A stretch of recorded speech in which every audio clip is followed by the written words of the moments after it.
Hi everybody and welcome to my Unruly Housewife channel. I thought today I would have a chat to you about the various kinds of cutters that you can use with your polymer clay and what the pros and cons are of the various kinds. I think you're going to find it interesting, so let's crack on, shall we? I'm going to start off with these kind of cutters, and I think a lot of us will have these. They're the kind of pile 'em high, sell 'em cheap cutters that you get from China. I usually buy mine on Amazon, and these come in various shapes and sizes. You can buy huge packs for very little money. The quality control is not necessarily very good. You get bits of sprue hanging off like you've got here, but they do the job. I was worried at first that the clay might eat into them because they're quite brittle plastic, but as you can see, this one's been green since Christmas, last Christmas, and it's now almost September, so yeah, it doesn't seem to really eat in. I'm very bad at cleaning things. I didn't go for one of the great big mega bunches of these, but you can do if you want a lot of variety.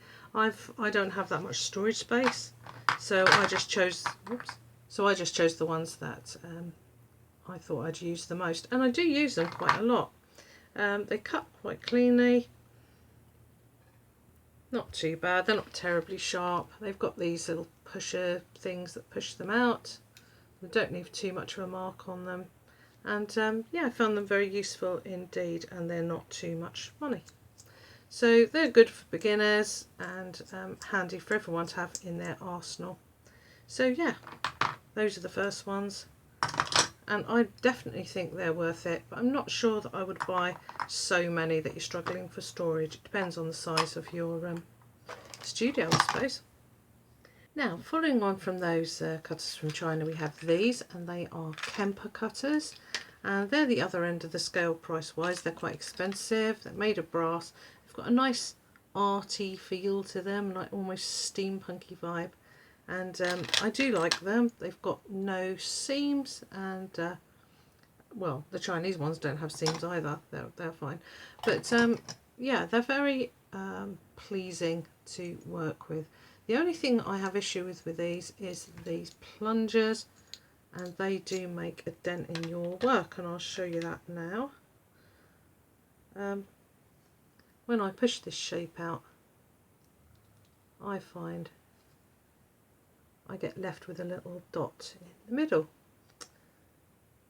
Now, the way I combat that is either by pushing it down the clay down quite hard on the tile, and then doing my cutout.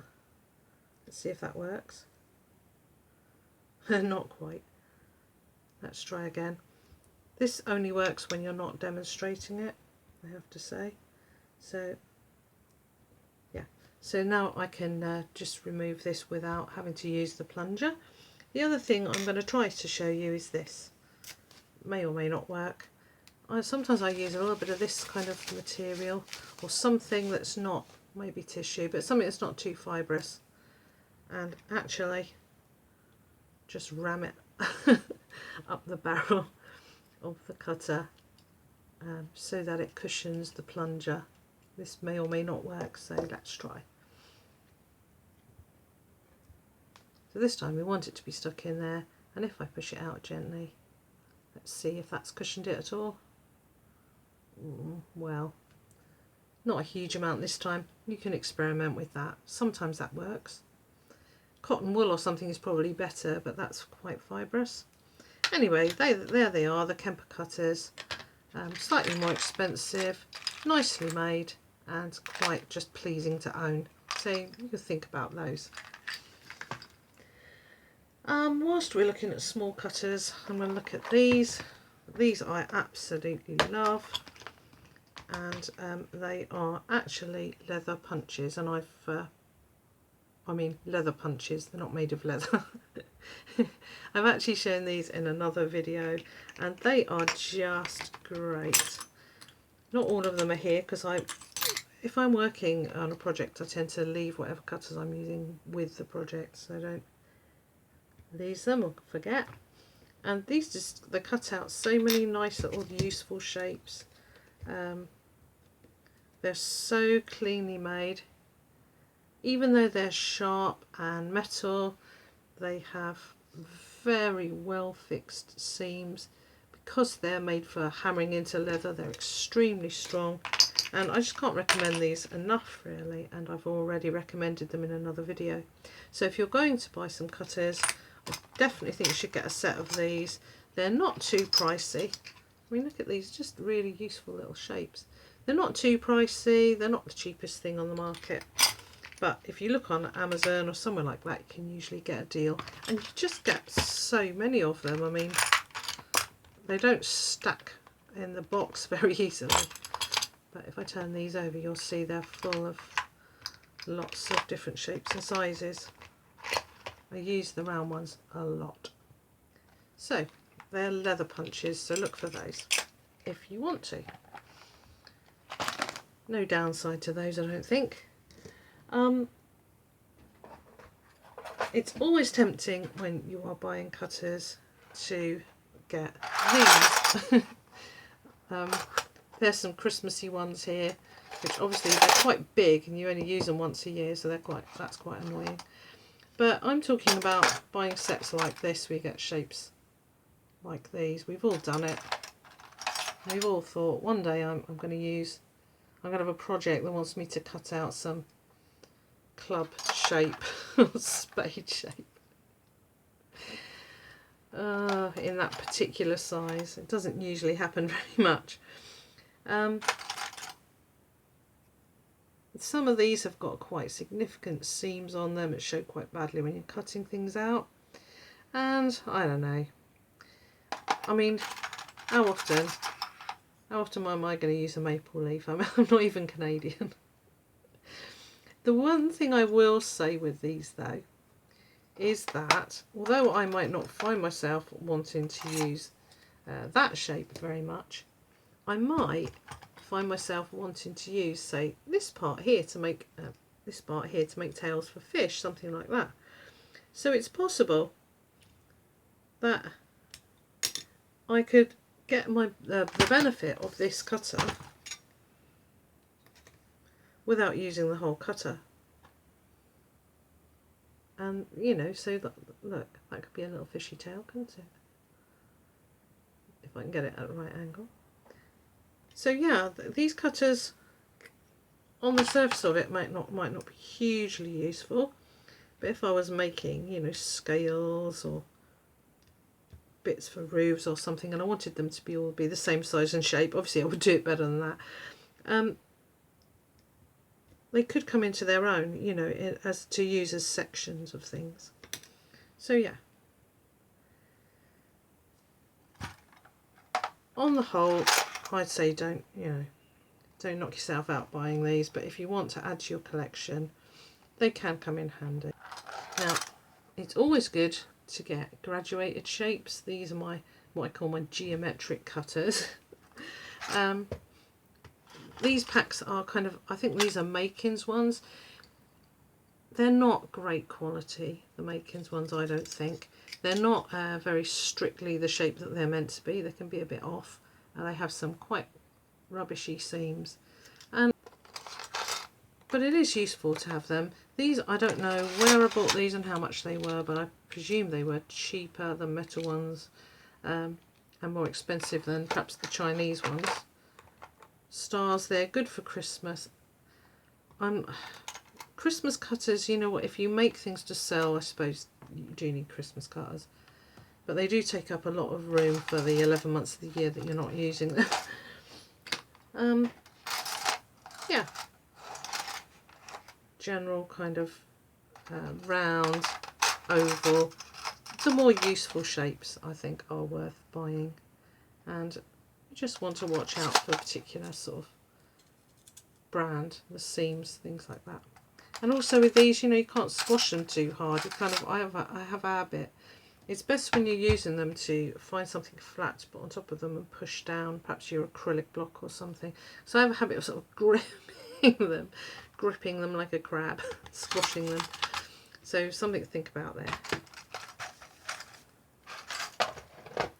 And last but not least, we're coming on to these, well, we'll sort of have a halfway house here. These are Statler cutters, and they were really very expensive.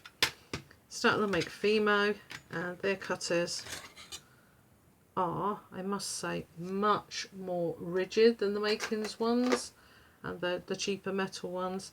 They have a seam, but they locate the seam into the corner on these, if you see what I mean. They're more thoughtful about it, and they're nice and sharp. So I do think in some ways it is worth paying a little bit more, and especially if you're going to get these graduated sizes and a shape that you think you will be using quite often, as opposed to, you know, maple leaves. So there are those, and they come in a nice tin, or you can get things like this, which are the nylon cutters. Now these are great. The Cake Boss ones are really great. You can see here they come in a box that is brittle clear plastic, and that does not play well with polymer clay. You can see here that I've stood some stamps on top of this box, and the clay from the stamps has actually eaten into the plastic. It's kind of etched onto it, and also I've put them away a little bit dirty, and they've etched onto the inside of the box, and sort of that clay's melted into the plastic that you can see there. The Cake Boss cutters I love. They're quite expensive. The round ones weren't so expensive. The square ones I'm going to show you in a minute were really expensive. And what I like about them is that you've got so many sizes. So now you've actually got a good chance of hitting the size that you're looking for when you come to do a project. They have no seams. They're extremely rigid. They play well with the polymer clay. And the only thing I would say about these is that they don't cut very cleanly. So you can see there, perhaps you tend to have a bit of a messy edge on those that you have to deal with. So that's the downside of those, and the cost obviously. But yeah, I do like the fact that they're sensible shapes, and that they are decent graduated sizes that you are probably going to find what you want in them. I bought the round ones. For some reason, square ones were fantastically more expensive. I think these were £12. Don't know how many dollars that is, but a lot. I've got two projects I want to do. One is an hourglass that I'm making or an egg timer from tinypandora.com, and the other one is a load of 16 inches for the British Polymer Clay Group 20th anniversary celebrations at the end of September. They want to do 16 inches for a swap. An inchy is it's an inch square piece of polymer clay with some sort of decoration on it, which you then swap with other artists so that you've got a collection of them. And I thought, well, I will invest in these because I've got a nice little cutter for inches, and I've got a bigger cutter, I'm not sure what size I'm going to use yet, to make the top and bottom of my egg timer from tinypandora.com. So, as you can see, already they're lending themselves to various projects, and very rigid, very strong. Really, really like the Cake Boss cutters, and no, I'm not being sponsored. Apparently it's a TV show in America or something. I don't know, I've never seen it. The only thing with these, keep polymer clay away from that brittle plastic. So I think that's all the kinds of cutters I've got and that I can think of. If you've got some that you want to recommend or show or tell us about, do comment down below. If you enjoyed this video, do like and give it a thumbs up, and subscribe to my channel. Consider that, and that might be fun. I'm on Instagram, I'm on Facebook, and yeah, I hope you enjoyed this. I love you all. Have a wonderful day, and do you like my t-shirt? I'll just put this up a little bit. It says, I came in like a Pokeball. I just want to catch them all. And yeah, it's Brandon's t-shirt, but guess what? Mummy's wearing it. Okay, I love you all. Bye bye.